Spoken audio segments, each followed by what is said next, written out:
Hey everyone, Cheryl here again from the Peapod Design Studio. Let's take some Dollar General salt and pepper shakers and turn them into some very classy looking tassels. You can see here that I had purchased 3 different sets, and I actually ended up using just the pumpkins off of 2 of the sets and then the mushrooms. I did cut some ribbon apart that I had bought either at Hobby Lobby or Michael's, I can't remember which place, and then I had added some additional ribbon to it. I ended up cutting it in half and then in half again to make 4 different strands, and I thought this was going to be perfect until I started shaking it apart there and thought I need a little bit more girth to that. It wasn't quite as thick as I wanted it to be. So I got out my material that I had gotten at a garage sale for 75 cents, and I just cut strips of it and tore it out and made additional ribbon.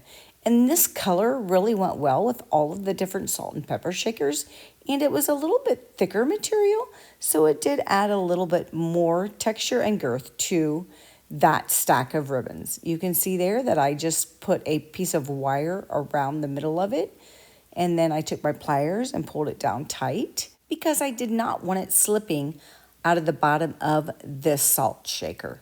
So I am just taking my stubby nose pliers that I had in with my jewelry kit, and I had used a couple of hooks from my jewelry kit also, and I had twisted into the top of each one of those wires kind of a loop, and then I actually looped those 2 together.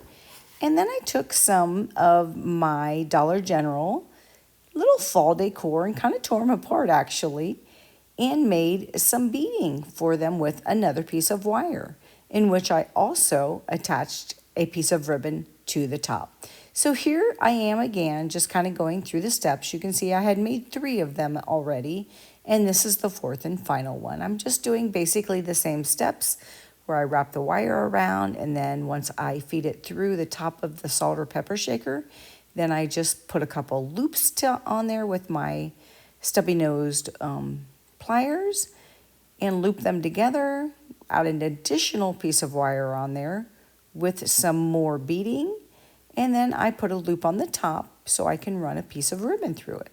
And this is what they ended up looking like. I thought they were very, very precious when I got done with them.